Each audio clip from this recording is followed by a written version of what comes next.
Qu'est-ce que la véritable richesse?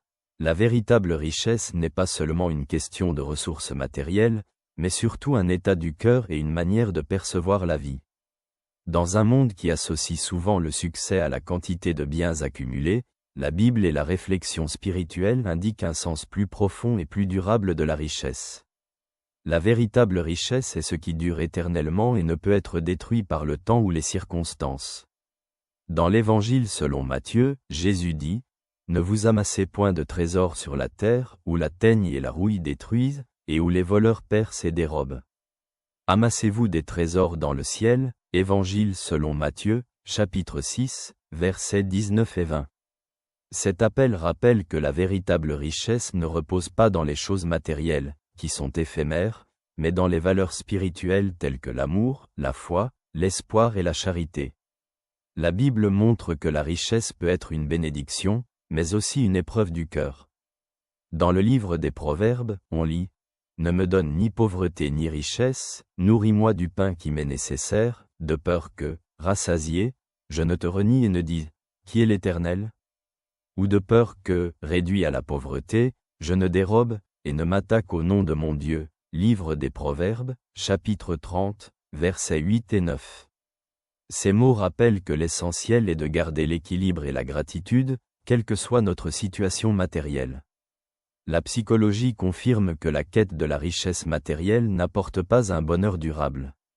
Les études montrent que lorsque nos besoins fondamentaux sont satisfaits, des ressources financières supplémentaires ont peu d'impact sur notre sentiment d'accomplissement. Les relations saines, le sentiment de but et la gratitude ont une bien plus grande importance pour notre bonheur. Comment alors construire la véritable richesse dans notre vie? Premièrement, il est précieux d'investir dans notre relation avec Dieu. Le psalmiste écrit: « L'Éternel est mon berger, je ne manquerai de rien. » Livre des Psaumes, Psaume 23, premier verset. Lorsque nous plaçons Dieu au premier plan, nous découvrons que sa présence est une source de véritable richesse, apportant paix et joie.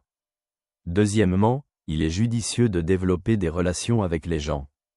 L'apôtre Paul écrit: « L'amour est patient, il est plein de bonté, il n'est point envieux, il ne se vante point, il ne s'enfle point d'orgueil. » Première lettre aux Corinthiens, chapitre 13, versets 4 et 5. La richesse de nos relations avec nos proches, amis et communautés est plus précieuse que tous les biens matériels. Troisièmement, il est louable de partager ce que nous avons avec les autres. Jésus rappelle: « Il y a plus de bonheur à donner qu'à recevoir. » Actes des Apôtres, chapitre 20, verset 35. Adopter une attitude de générosité ouvre notre cœur à la joie et aide à construire une communauté fondée sur le soutien mutuel. Enfin, la véritable richesse est de vivre en harmonie avec soi-même, avec les autres et avec Dieu. C'est la capacité à apprécier ce que l'on a et à chercher l'épanouissement dans les choses simples. Jésus dit: « Je suis venu afin que les brebis aient la vie et qu'elle l'ait en abondance. » Évangile selon Jean, chapitre 10, verset 10. Sa promesse rappelle que la plénitude de la vie est accessible à tous ceux qui ouvrent leur cœur à son amour. La véritable richesse ne dépend pas de la quantité de biens accumulés, mais de la qualité de notre vie spirituelle et relationnelle. C'est un cadeau que nous pouvons construire chaque jour en choisissant l'amour, la gratitude et la confiance en Dieu.